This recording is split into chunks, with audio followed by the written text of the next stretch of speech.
Did she sing you lullabies to sleep? Me? What song did she sing you to make you to help you go to sleep? No, it was our father. Our father, after the whole day of interviews and lectures and letters, he did write some letters also. There are many letters. In the archives there are many, many handwritten. I can't understand how my father could have possibly done all that. Each Murshid got a letter, handwritten letter. There are many of them are in the archives. So after a whole day of work, he still found time to come and sing to us in our bedrooms.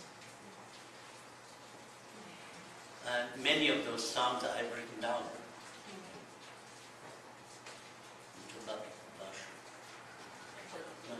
Many.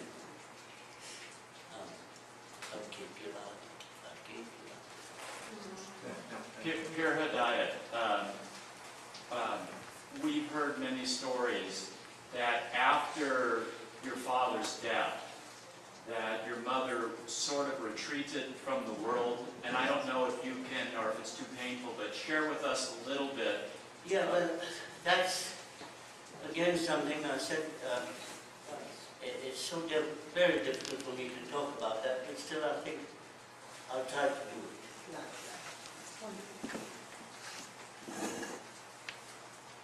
You see,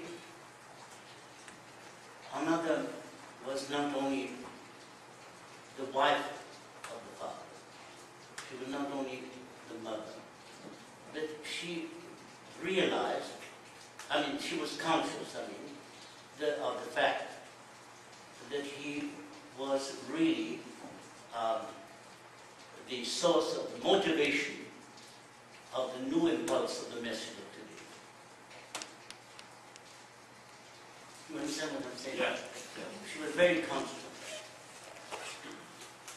that. And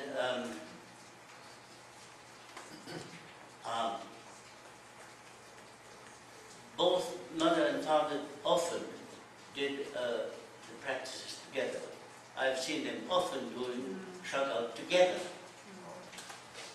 And what they often did together was the practice called amal. I don't know if you've ever heard of that. Have you ever heard of that? Yes. They used to do it very often. Lying down. So, in other words, she was 100% committed to the Sufi message and to the Sufi work. After the passing of Hazrat, for her it was the end of the work. And of course, she just couldn't, she suffered so much that nobody can imagine what she went through. But she didn't want people to know it. So she just kept in seclusion. But it doesn't mean that she closed herself from our world, because she took care of the children up till the war, up to 1939.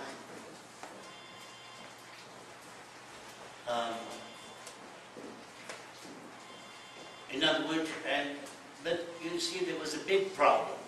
All right, I'll say it frankly because I think it's really important to say. There was a big problem. And that was that in France, in those days, I don't know how it is in these days, in those days, when the father passed away, the judge nominated a Guardian. a guardian.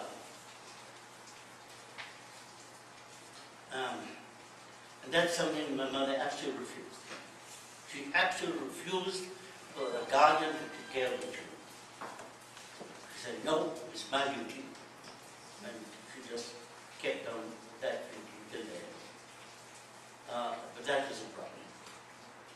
That's the cause of many problems.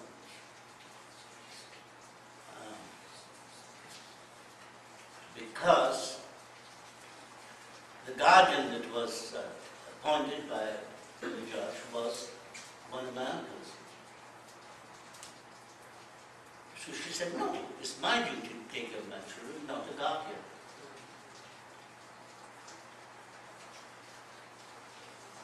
Understand it the way you want, but I think a mother understands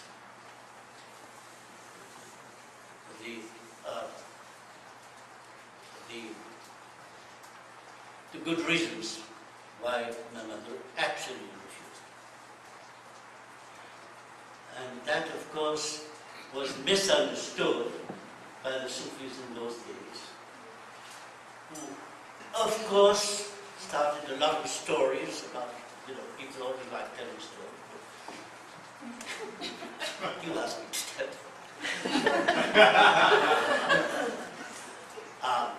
Oh, she's against the Sufis, she's not a Sufi, she's against the uncles and all that, which is not true. Which is not true. Of course it gave that impression, but it's not true.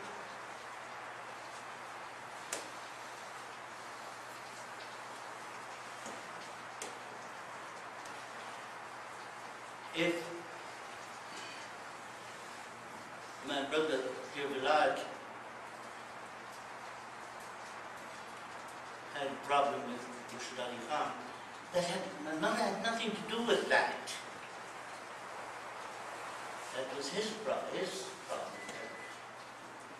was no connection between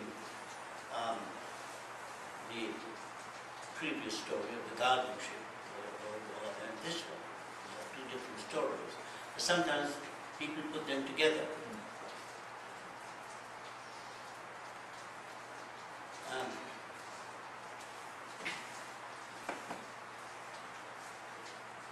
Yes, when she was a young girl, California, of course, she played the guitar.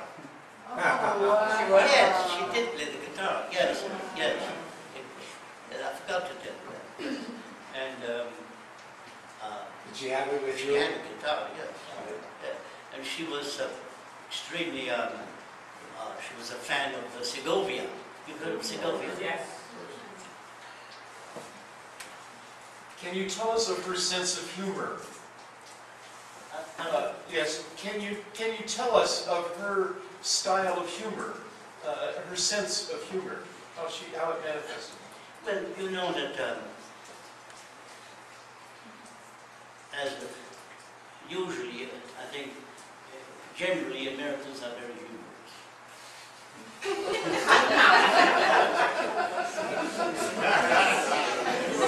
We're happy to accept that in whatever way you mean.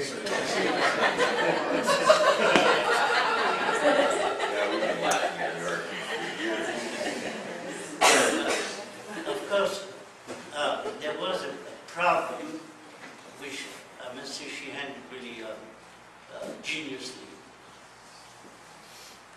Well, she was young when she married, but she was still young in the later days. So she was always younger than the Sufis who were much elderly.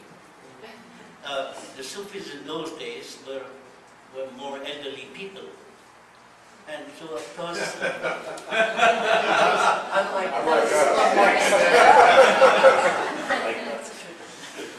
so she was always the youngest, which of course sometimes, well, let's put it this way, let me just be frank, she did laugh at certain things that were funny.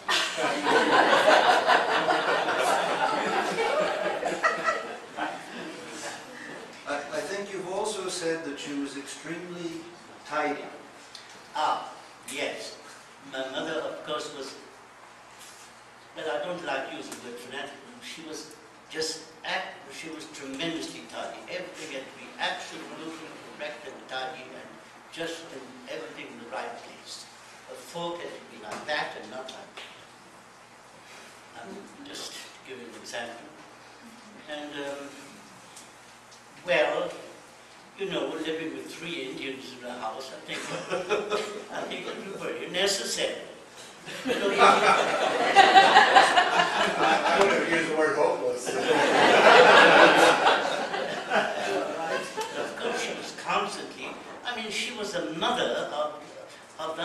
I'm saying, I'm telling you, I think that's the exact way of explaining it. And I can tell you, when Pir Murshid Ali Khan got the telegram that she had passed away, he just burst into tears. She had lost a mother.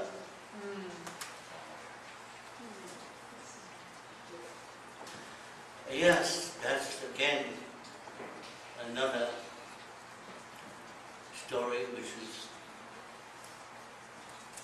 stays a mystery, and although I know the truth, I'm going to leave it as a mystery. Did she have some special girlfriends or special friends? Yeah, but I haven't told the story yet. Oh. That I said must stay as a mystery. Nobody knows where she is buried. I know the story. But if I told you, you would be horrified. We're very happy to carry the burden with you if you want to tell it. No, I can't. No, that's something I just can't tell you. You know,